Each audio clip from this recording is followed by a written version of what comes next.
Yeah, it's a little bit the way we play, right? Like it's a run.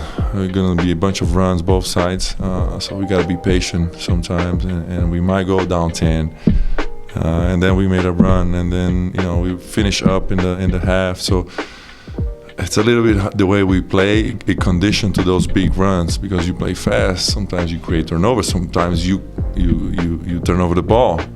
And they come back and they shoot threes and all that. So that's a very talented team. They have shooters all over the court. It's very hard to defend. Like I said, even when we up like whatever 20, I was not comfortable right out there. So it's a tough team. This is Dorp Reed, and you're listening to The Briefcase with Casey Holdahl. Greetings, Blazer fans, and welcome to The Briefcase presented by Spirit Mount Casino. Episode 176 of The Briefcase presented by Spirit Mount Casino.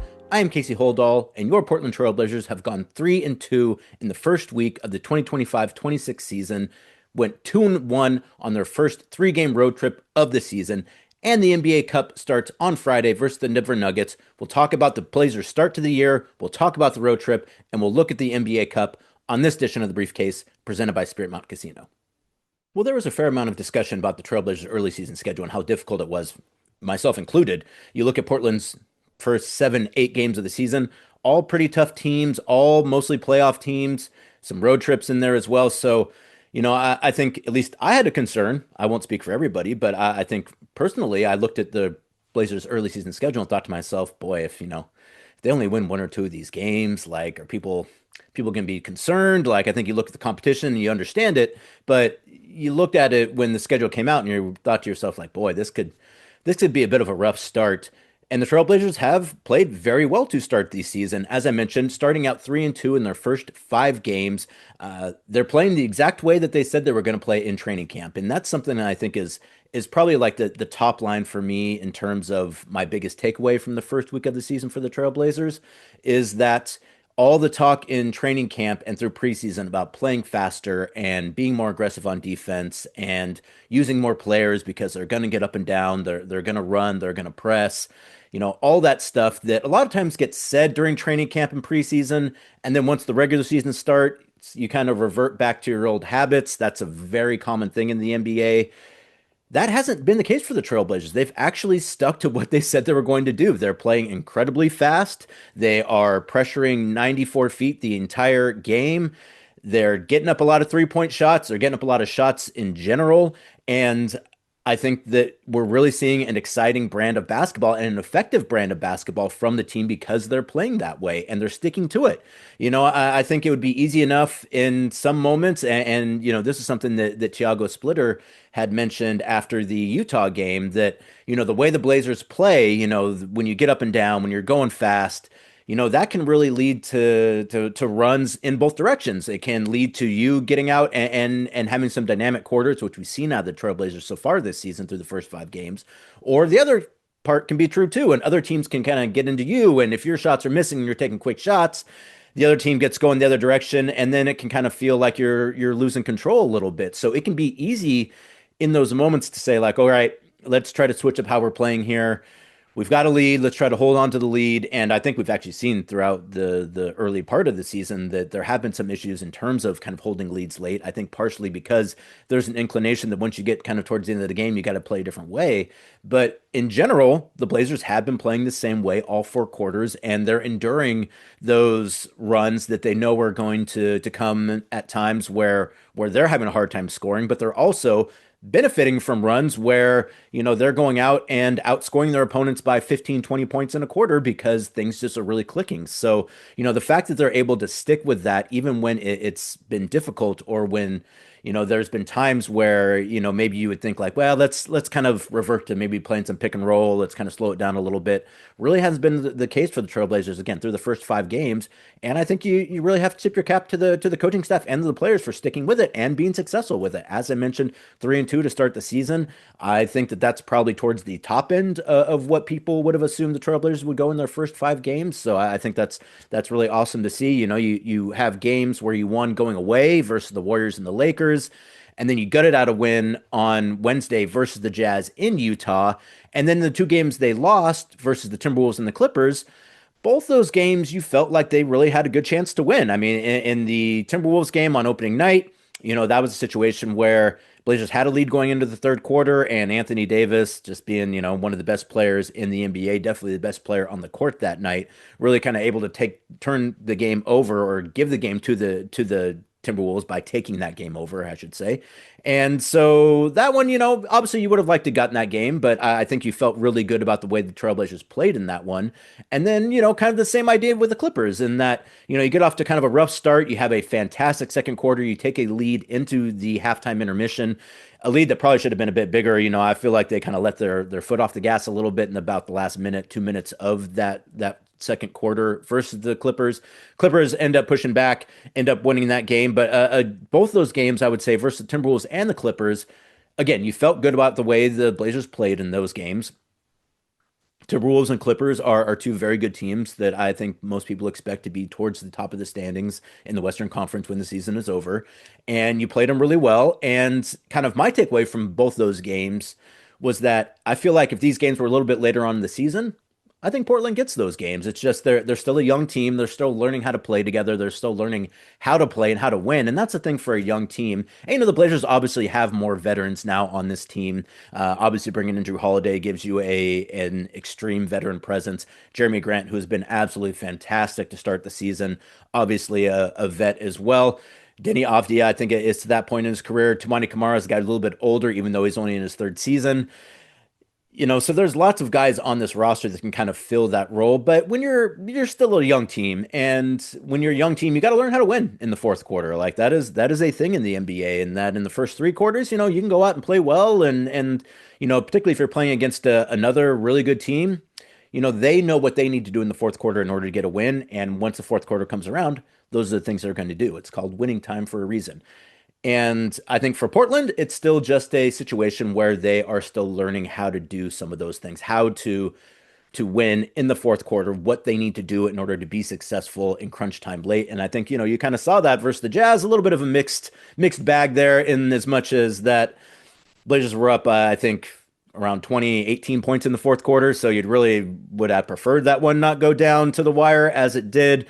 Granted, free throw shooting was kind of a big part of that, and the Jazz shot way more free throws than the Blazers throughout the entire game.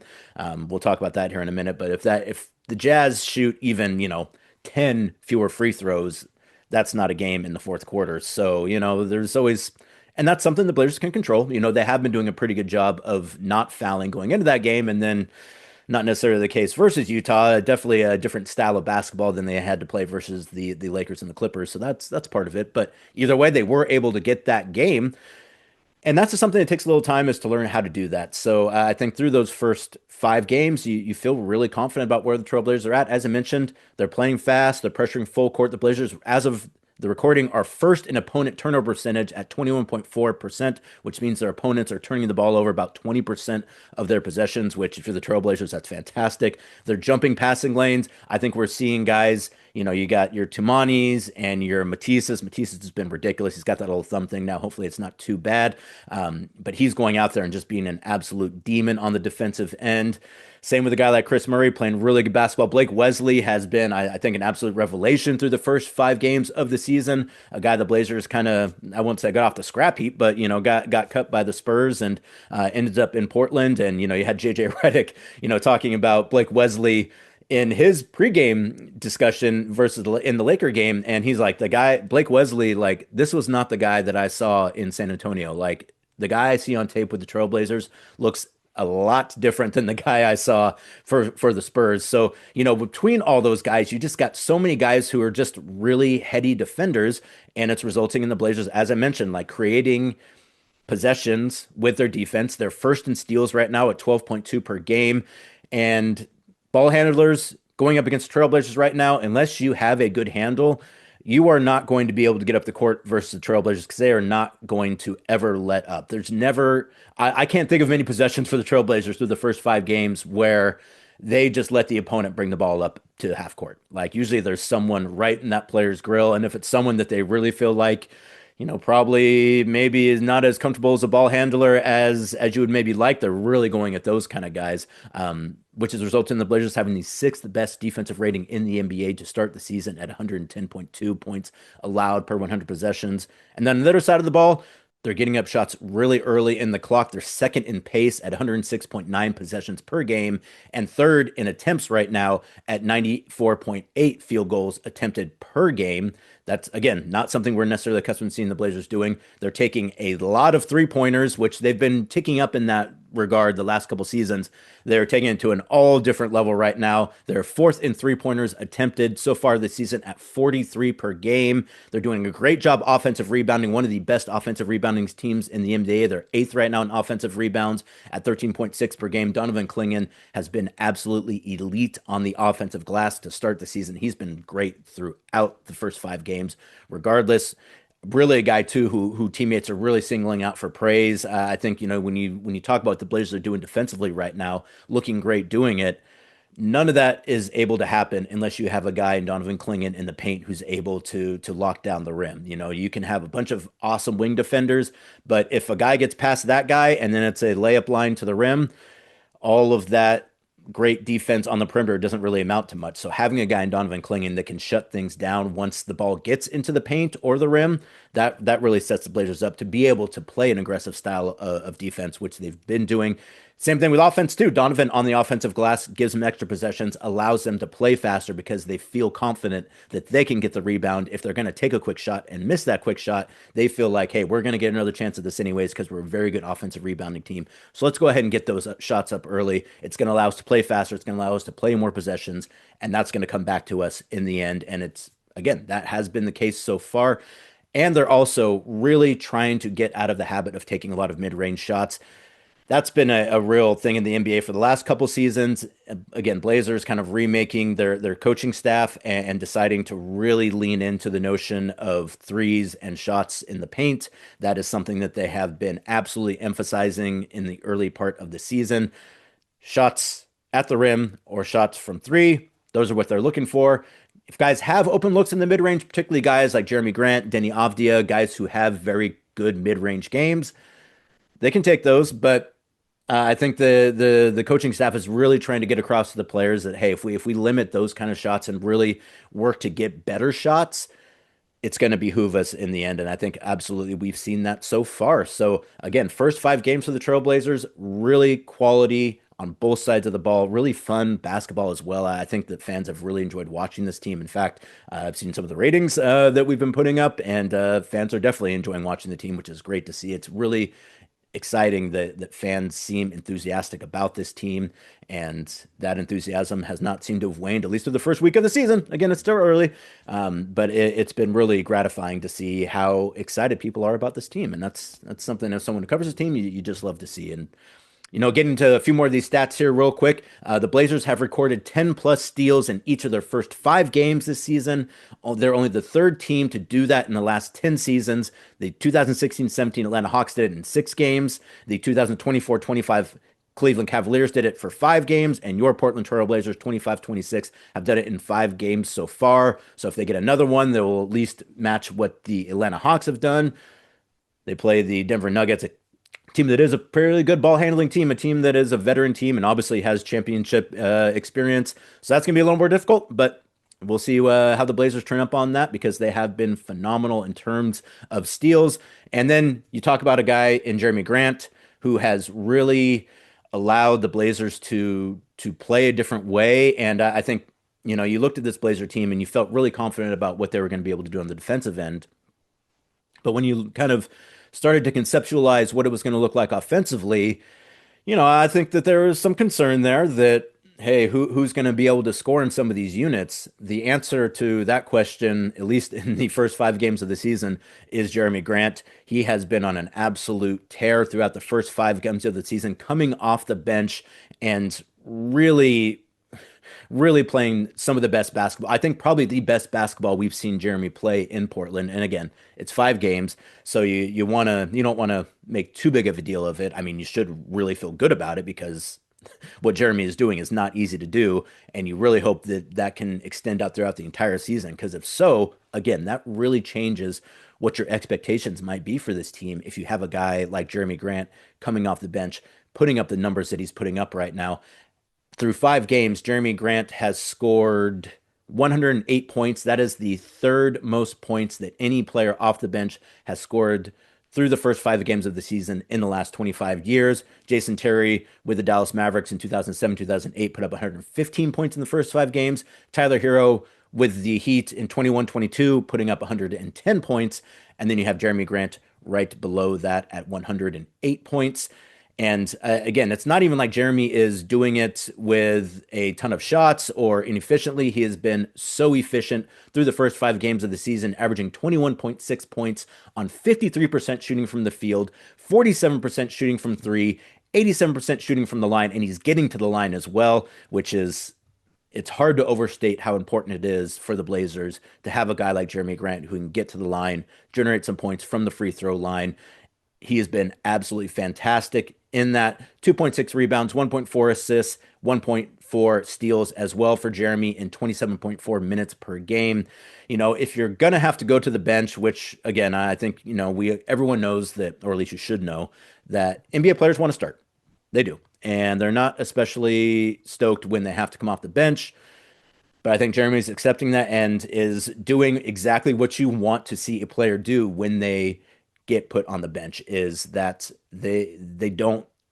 Jerami's bringing the same level of intensity and really maybe even more intensity and more focus and determination off the bench than I think we've seen from Jerami in some time, and it's really fun to watch. I think it's been so great to see Jerami play as well as he has. I've been really happy for him, and it's one of those things too where it feels like every year Blazers fans sometimes like pick a guy on the team that like they're gonna kind of always complain about. We don't have to do that, by the way. You can just not talk about guys you don't especially like. You don't have to dog them relentlessly. But for some reason that happens, and I think part of that is just the passion that the Blazer fans have for the team, and that passion cuts both ways. So, in some respects, you get it, even though personally, I wish we wouldn't have to do that. So for Jerami to play as well as he has, I think it's just been really gratifying. And, it's not like he's doing it to prove people wrong or anything, but I do think that, when you have a little bit more of an edge, you oftentimes play a little bit better. So I think that's really been awesome to see Jerami have such a great start to the season. You really hope that keeps up. Another guy as well that you look at, Denny Avdia, has been absolutely phenomenal to start the season. After having kind of a bit of a rough start to his career in Portland, for him to play as well as he has through the first 5 games, I think is really great to see. Obviously, he had that great run at Eurobasket this year with Israel, and he has really kind of taken that. And I think he was probably already pretty sharp as it was because of those kind of intense practices and games that he was participating in FIBA, and it has really translated to the court for the Trailblazers. Deni averaging 22.6 points on 48% shooting from the field, 38% shooting from three, 81% from the line to go with 6.4 rebounds, 4.2 assists, a block, and 0.6 steals in 32.4 minutes per game. Deni has been absolutely unconscious. Just a very, very good start to the season for Deni, a guy who, I mentioned this on the Blazers balcony with Brooke. It's 5 games, so it's a long ways to go. But if Deni playing this way, I think is right up there for most improved. Jerami playing the way that he's playing would absolutely be a 6-man. So like, if guys are able to continue to play as well as they played to start the season, not only is that going to result in the Blazers potentially being able to do things that maybe people didn't think they were going to be able to do this early on. We'll see. But it also is going to result in players getting individual accolades. That is also a great thing for your organization, for the players as well. So, Deni, obviously great. Jerami has been fantastic. And then another guy I think you have to mention is Jrue Holiday. I think he's really, the Blazers haven't had a guy like Jrue Holiday since Dame left. And I think you really see the benefits of having a player like Jrue Holiday, not only his skills, but again, his veteran presence on the court and in the locker room. I think, the game versus the Utah Jazz, a really good indication of just how important it is to have guys like Jrue Holiday on your team when the game gets tough. When you get down to crunch time, having guys who have been there before, who aren't going to get rattled, particularly as I mentioned, when you play the way the Blazers play, and you know that sometimes it's going to be feast and sometimes it's going to be famine, to have a guy in Jrue Holiday that has seen it all, has been there before twice, three times, and also has the desire to still be great, I think that's exactly what you need on a young team that is trying to take that next step forward as Trailblazers are this season. So, after a few kind of rough games to start the season for Jrue, he has been, I think, again, arguably Portland's best player. And there's a lot of, you could argue for a couple guys on the team because they'd all be deserving. But I really think, that we're seeing something out of Jrue that, again, we just haven't seen in Portland in a minute. He is averaging 19.6 points on 51% shooting from the field, which for a guard, shooting 51% is crazy. And again, it really goes to show the way the Blazers are trying to play and them sticking to that style of play, which is like either we're going to get to the rim or we're going to shoot a three. We're not going to do a whole lot of stuff in between. And that's why you can have a guy like Jrue Holiday shooting 51% from the field, also shooting 38% from three, 45% from the free throw line to go with 7.8 assists, 5.4 rebounds, 1.4 steals in 32.2 minutes per game so far this season. Just a great guy to have on the court and in the locker room. So smart. Like, you talk to Jrue about basketball, and it's just like you can just tell how savvy he is about the game, and just how you understand right away why he's such a respected player and why he's been so respected throughout his career is that he obviously has the game to back it up. He's got the mentality that you want out of a player. He's smart. He's giving with his time. He really wants to make sure that his teammates get credit. Just up and down has really been a joy to get to know Jrue just a little bit here in this first couple weeks of the season, and a guy who, again, on the court is really making a difference. And, you assume that at 32 minutes right now, hopefully Scoot able to come back here sooner rather than later. Haven't gotten an update yet on Scoot. We've passed that first window of 4 weeks. So I'm guessing that maybe sometime in the next week here, we'll maybe get an update on Scoot. So Jrue right now probably playing a little more extended minutes because of that. But he's been great throughout all of his minutes in Portland so far. He is, again, the exact kind of guy you want leading your team when they're young and trying to make progress, but also still a very good player. The idea that Jrue at this point in his career had kind of entered a decline, not that I can tell, because he is playing really good basketball right now. And again, 5 games, it's a long season, things happen. Season wears on you. It's a tiring year in the NBA. Like, I think it's like an 8-month season. So, a long way to go. But so far, first returns, the Trailblazers have looked really good. And I think, again, there's no lack of guys you can point to and say this is one of the reasons why they're there. I mean, from Jrue to Jerami to Deni to Blake Wesley to Tamani Kamara to Donovan Clingan. You got Dwop, who didn't even hardly play, and then he comes in and gives you some great minutes versus the Jazz, helps you get that win. I just think that there's so many guys on this team right now who are really playing good basketball, and again, like, buying into the whole team approach and what that means and how they're going to have success if they all buy in and subscribe to kind of what the coaching staff is trying to get them to do. Matisse Thybulle, another guy, Shaden Sharp, who's had a little bit of a tough start shooting, but really feels like it's starting to turn around. Again, just a whole lot of reasons to be optimistic. And then, as I mentioned, hopefully you get Scoot back here before too long. Robert Williams is doing a rehab stint with the Remix, so you assume that means that he's probably going to be back and ready to go here sometime in the very near future. So the Blazers actually potentially could be getting better here going forward if they're able to get some of these guys back, and they're already playing pretty good basketball right now as it is. So, if they're able to take what they've done through the first week of the season and apply that to the first month of the season, and then see what happens going forward, then I think you really start to kind of let your imagination wonder a little bit about what this team could be. But either way, in the present. Trailblazers playing great basketball in their first week of the season, hopefully able to take that into the next week, which starts on Friday versus the Denver Nuggets in an NBA Cup game on Halloween night, 7 o'clock start time for that one at Moda Center. Well, one of the reasons Trailblazers have started the season 3-2 is because they just finished up a 2-1 road trip. Trailblazers splitting 2 games in Los Angeles, losing to the Clippers, then defeating the Lakers the next day, having a day off, and then, as I mentioned earlier, getting out a win versus the Utah Jazz after being up, I think, 23 or 24 points. So let's go ahead and just get to how that road trip played out for the Trailblazers. As I mentioned, first off, they lose 114-107 on Sunday to the Clippers at Intuit Dome. Tough first quarter for the Trailblazers, a great second quarter, though, as I mentioned, they didn't finish it as well as I think they could have. And I think they kind of lost that game at the end of the second quarter. If they had been able to be a bit more dynamic and hold a more of a lead, I think they had like a 10-point lead that got shaved down to 5 in the last like minute, 30 seconds of the quarter. I think maybe they get that game. Wasn't to be, unfortunately. They ended up taking a 5-point lead into their intermission and then lost that in the second half. Clippers were just better than in the second half, and I don't know if that was them kind of getting shook out of a slumber a little bit. I think for some teams early on in the season, I think you maybe playing against the Blazers, you assume it's going to go one way, and then it goes the other way. And I think, that was kind of something that Anthony Edwards had mentioned in his post game, was that like, hey, you're not going to be able to come into Portland and just get an easy W, though.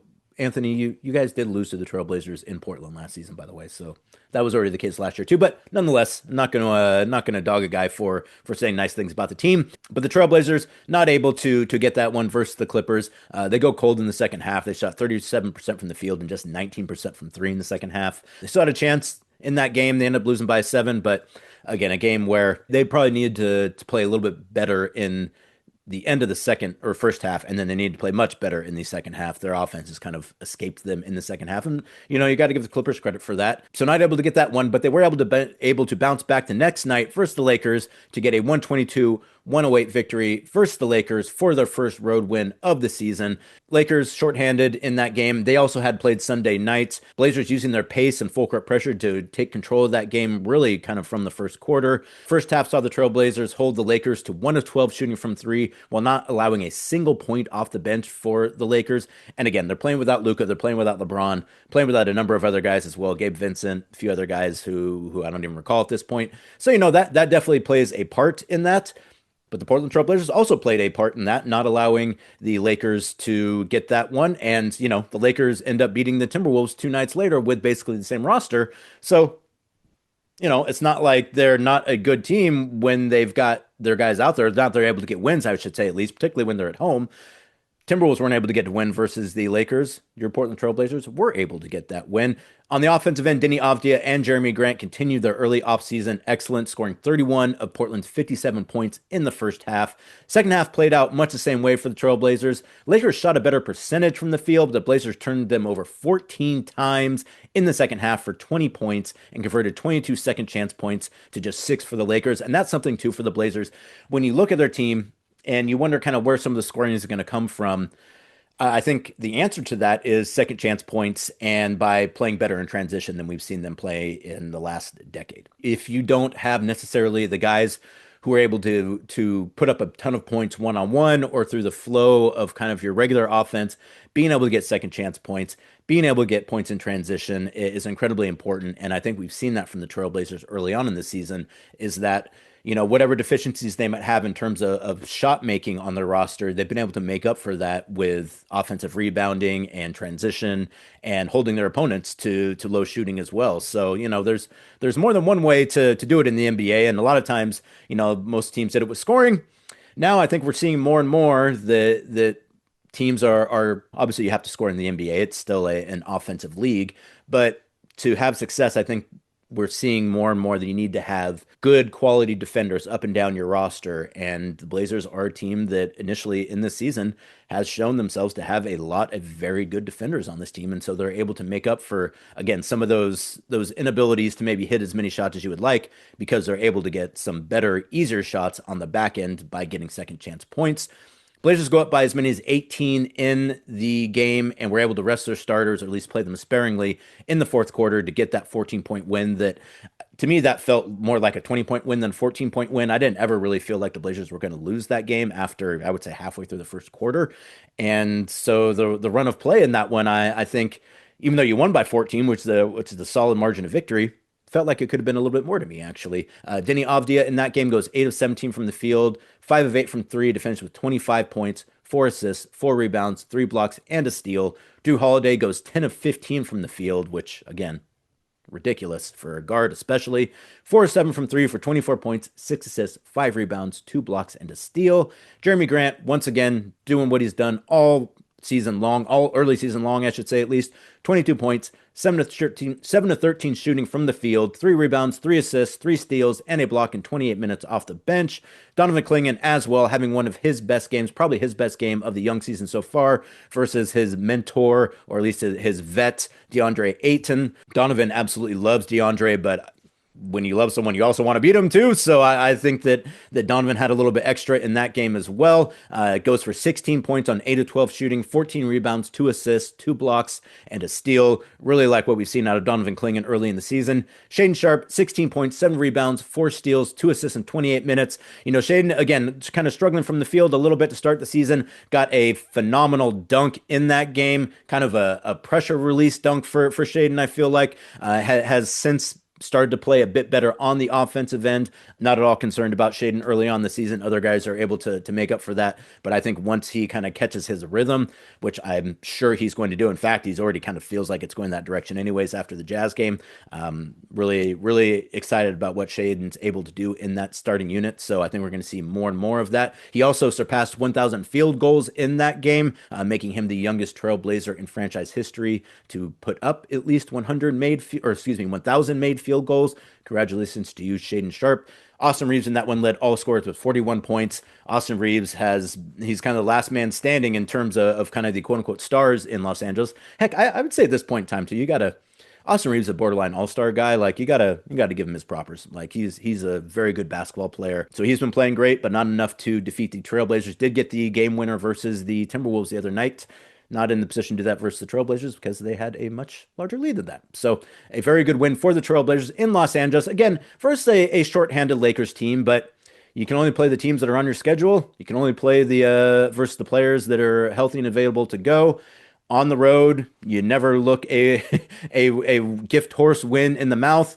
Still a very difficult place to play. And the Trailblazers able to get that game second night of back-to-back at Crypto.com Arena for their first road win of the season.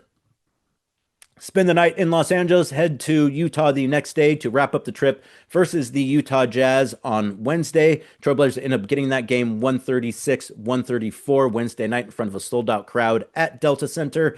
Jazz jumping out on the Trailblazers early, which is something the Jazz do. They know that, while it doesn't get the same billing as Denver does, Salt Lake is at elevation. I think it's about 4,000 feet. So the first quarter, Jazz know that, like, hey, if we jump out on a team, they're going to be trying to catch their breath. We're already accustomed to this, so we can maybe kind of make some hay with that. And that was absolutely what they did versus the Trailblazers. But Blazers knew that. Every single player that I talked to in the locker room post-game about the start of the game, they're like, hey, coaches told us from the rip, we know they're going to come out fast. We know they're going to come out hard. You're just going to have to kind of take that first punch and just keep working. Trailblazers able to do that versus the Utah Jazz. Jazz do go up by as many as 13 points in the first quarter and take a 10-point lead into the second quarter. But at that point in time, second quarter and third quarter, all Trailblazers. Over the next 24 minutes of that game, Portland turned Utah over 14 times for 21 points while just committing 4 turnovers of their own. They shot 13 of 27 from 3, handed out 21 assists on 32 made field goals, the result of which was a 19-point lead going into the fourth quarter. As often happens in the NBA, and again, that's something I kind of talked about at the beginning there, there's an inclination that when you're up big in the fourth quarter that, you should kind of try to gear down a little bit and play a slower pace, just get to the finish line. Sometimes that gets you away from what you were doing that got you there in the first place. And I would say that in some respects, that is what happened with the Blazers, though a lot of it was just they weren't hitting the shots that they were hitting in the second and third quarters. And again, as Thiago mentioned in the open, that's going to happen for a team that plays the way the Trailblazers are trying to play, which is that, there's going to be some variance there where, all your shots are going in and it looks great. And then you're getting up quick shots and they're not going in. You're not able to get the rebound. The other team is coming right back at you. You're in transition. You're on your heels. And that also results in the other team being able to go on runs as well. And that's what we saw in the fourth quarter of that game versus the Utah Jazz. Had the Jazz not shot 33 free throws in that game, Probably don't even have to worry about it getting to that point for the Trailblazers, but the Jazz did shoot a lot of free throws in that game. That's the reason why that game took dang near 3 hours to play, because the Jazz were just making a constant parade to the free throw line. If that were not the case, Blazers win that one going away, but it was the case, so they had to gut out that win. And also, too, you take out the free throws as well. Bottom kind of dropped out for the Trailblazers in the fourth quarter in terms of their offense. They made just 4 field goals in the fourth quarter. And again, that's something that we've seen at least early season from time to time, is that, sometimes it looks great and other times it looks the exact opposite. And you just have to kind of try to endure those low points when you're trying to play that brand of basketball. The Blazers have done a good job of sticking with that. That's something that, again, if you want to be that team, you're going to have to kind of live with some of those results sometimes, and sometimes you're going to be able to overcome those times when you're just not able to put the ball in the basket, and sometimes you're not, and you're going to lose like they did to the Clippers.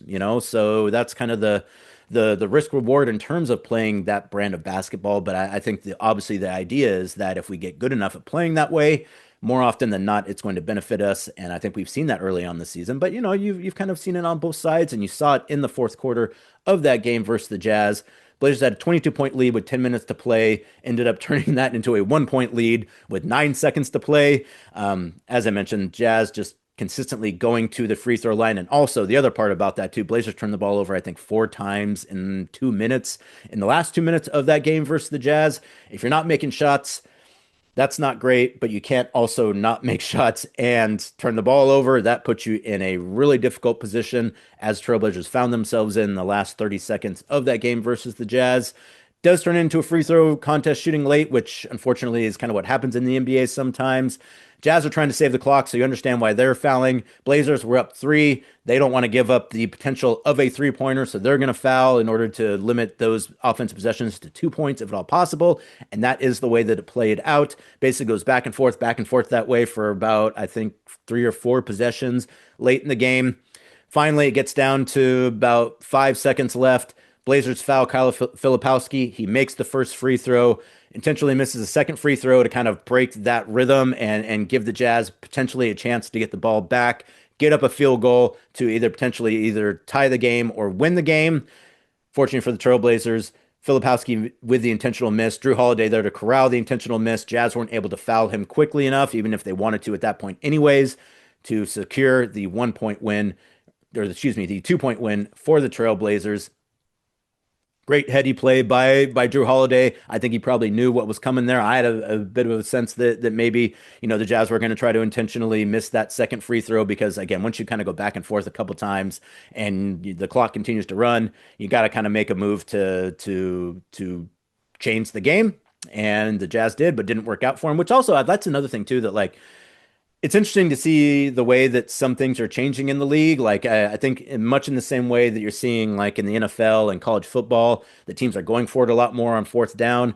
I think more and more you're going to see teams, rather than trying to just get a tie and extend the game and get into overtime, I think you're probably going to see more and more teams just trying to go out and win games. And if that isn't the case, living with the results.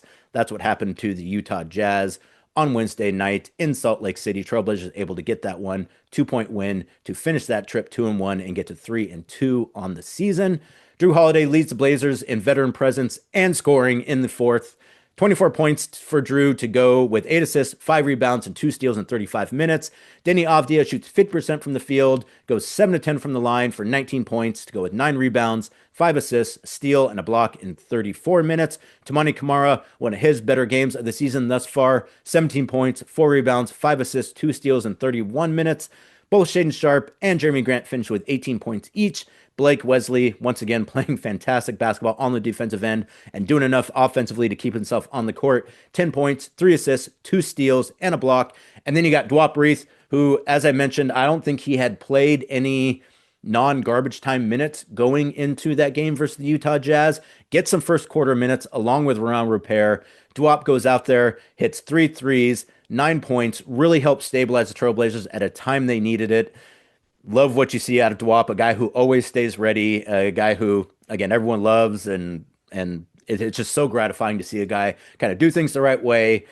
stay in his lane, do his job, and when he gets the opportunity, goes out and absolutely delivers. Loved what we saw out of Duop. Blazers don't win that game if they don't get those 9 points out of Duop Reith. So the Trailblazers go 2-1 on that trip. And each game kind of presenting just a little bit of a different challenge. Again, versus the Clippers, you're playing a very good team, and second half, you just weren't able to hit the shots you needed to make while also maintaining your own defensive intensity. But then versus the Lakers, you're able to kind of push ahead and hold that lead and win going away. And then versus the Jazz, you get up big, and then your offense kind of leaves you, and then you're still able to get out that win by hitting free throws, making some plays late in that game. Blazers also just didn't, not on the right side of a couple of those whistles. Jrue Holiday had that 24-second shot clock violation that we're all pretty sure hit the rim. Also, he got called for a foul when he wrapped up Lauri Markkanen that really looked like it should have been a jump ball and not a foul, but either way, Blazers able to endure the not getting necessarily the benefit of the doubt in those calls and still able to win that game as well, which again, that's early on in the season, you want to kind of test yourself. You want to go through the fire in order to get stronger and to put yourself in a situation where you're improving. And when you get into situations later on in the season when there's more pressure and when the stakes are maybe a little bit higher, you've already had those experiences you can rely on. You've been there before, you've done it before, and you have those experiences that you can look back on and use in order to be better than you were before. So that's exactly what you want to see out of a young season. You want to try to win a couple of different ways. You want to, when you lose, you want to understand why you lose and try to make corrections the next time you play. I feel like we've seen that from the Trailblazers through the first 5 games of the season. Hopefully able to do that going forward versus the Denver Nuggets, a very difficult game, an NBA Cup game coming up on Friday. And speaking of the NBA Cup, as I mentioned, Trailblazers start their 2025 NBA Emirates Cup Group C on Friday, hosting the Denver Nuggets on Halloween night at Moda Center, 7 o'clock start time for that one on KUNP, Blazer Vision, and Rip City Radio, 6:20 a.m.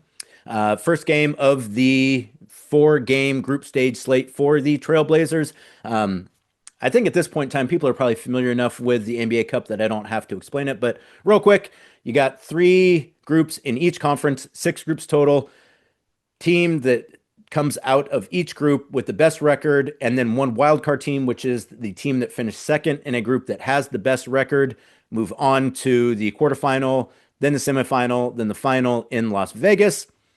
Trailblazers group stage C, or Group C in the Western Conference. Very difficult group. It's the West. There's tons of difficult groups. There's not an easy group in the West. Trailblazers in that group with the Rockets, the Warriors, the Spurs, and of course the Nuggets, who they host on Friday in the first NBA Cup game for either team. Thing to remember about the NBA Cup too, if you're someone that's like, I don't get it, I don't understand why they're doing this, fair enough. The gist is that they're just playing games that we'd be playing anyways. They're just putting a little bit of heightened emphasis on those games. You got different courts. Players kind of have accepted that as well too. It's been my experience with the first 2 seasons of the NBA Cup that it does give the games a little bit of extra juice. I think, having a different court and having it look just a little bit different just does give it a little bit of a different vibe. And I think that it's something that kind of players have enjoyed participating in. And, so there will be a new court. So that's already been put together, different than last year's court, kind of similar to it. They don't have the roses on. I know people love the rose design, and I do too. Didn't make it onto there this year, but still, I think a very quality NBA Cup court, which you're seeing right now, I would hope, if I'm able to get that up there. So should be an interesting one on Friday night, Halloween night, for the Trailblazers versus a very good Denver Nuggets team. Obviously, a team with championship experience in the Western Conference. Nikola Jokic, one of the best to ever do it, MVP candidates, obviously a multiple MVP winner. That game should be a good test for the Trailblazers as well. The Nuggets are a very smart, very, very well-oiled machine. And so it'll be really interesting to see if the Blazers are able to have the same success versus a team like the Nuggets at home that they've had versus some of the other teams they've played thus far. I think arguably the Nuggets might be the best team the Trailblazers have played so far this season. So on Friday, should be really interesting to see how the Blazers are able to handle that challenge. The arena's been great. I'm expecting a great crowd on that game Friday as well. So the first NBA Cup game, group stage game for the Trailblazers on Friday. The remaining NBA Cup group stage schedule for the Trailblazers is as follows: November 14th at the Rockets, November 21st at the Warriors, and then they wrap up their group stage play November 26th by hosting the San Antonio Spurs with Victor Wembanyama, who looks like he is really taking that next step. And it's going to be tough for the NBA dealing with that guy for a while, and it's going to be tough in that NBA Cup game as well. So should be interesting to see how the Trailblazers do in the NBA Cup. I think, again, the fans, I think, kind of understand how it goes now. Players, a little extra juice for those NBA Cup games. So I'm expecting a really good one at Moda Center on Friday night. Also, a little bit of news breaking while recording this show. Robert Williams is now listed as questionable for that game versus the Denver Nuggets. As I mentioned earlier on the show, doing a rehab stint with the Remix while the team was on that last road trip. Sounds like things have been going well. He has made great progress. He has since been upgraded to questionable for the game versus the Nuggets. Not sure entirely if he's going to end up playing in that game versus the Nuggets, but if he doesn't, you can imagine that Rob's return to the lineup for the Trailblazers will be sooner rather than later. So I would say, basically, assuming that nothing goes sideways within the next week, Rob Williams is going to be able to get back out there, which, the Blazers already looking really great defensively as it is. You add a guy like Rob Williams to the equation, and that really allows your defense to just tick up another notch. Also, too, Robert Williams, a guy who's great finishing at the rim. So, when you're a team like the Blazers that wants to, as I mentioned, play at the rim or from three, having a guy in Robert Williams who you can get lobs up to, having a guy who understands positioning and space and is just a really smart player on both sides of the ball, that's going to really help the Trailblazers, particularly in that second unit when things tend to bog down a bit. They've had good success by going with smaller lineups, but I think having a guy of Rob Williams' caliber in that second group, particularly defensively, but also offensively, I think there's a lot of reason to be excited about that. Fingers crossed that Rob can stay healthy, because if he's able to, one, that's just great for Rob. More than anything, I just want that for Rob. But as far as the Trailblazers go, a healthy Rob Williams would really allow this team, I think, to, again, play a brand of basketball that really kind of makes you wonder, at least after the first week of the season, what could this Blazers team do if they're able to stay together and really stick to the principles of how they've been trying to play. And as they're getting healthier, you add Rob Williams, you add Scoot Henderson, Matisse Thybulle, who's got a little thumb thing right now. He's listed as a sprained thumb, so I would say, probably some good news there. If it had been broken, then that is maybe a different discussion. But luckily for Matisse, maybe avoiding significant injury there. So, as the Blazers get healthier, I think you really, again, you start to feel like, hey, if they're already playing this way now and they're able to add a bit more talent to this roster, who's to say what this team could do? And that's going to do it for this edition of The Briefcase. Thank you so much for joining me, as always. Back with new editions later on this week after the NBA Cup. Trailblazers, again, schedule doesn't get any easier for the Trailblazers. They host the Nuggets on Friday and then have the weekend off before hosting the Lakers on Monday and then the Thunder on Wednesday before heading out for an extended road trip. Talk about that later on. Check out the Trailblazers Friday night, Halloween night. Do some trick-or-treating, get home, watch your Portland Trailblazers. It's supposed to be kind of miserable outside, which that's just Halloween in Oregon anyways. You just got to be used to getting wet. But take your cell phone with you. Watch the game on Blazer Vision while you're taking your kids out trick-or-treating, or just get your trick-or-treating done early. Get home by 7 o'clock. Get in front of a television or a computer to check out that NBA Cup game versus the Nuggets. And that's going to do it. Thank you so much. As always, thank you, Spirit Mountain Casino. I am Casey Holdahl. We'll talk to you soon. Go Blazers.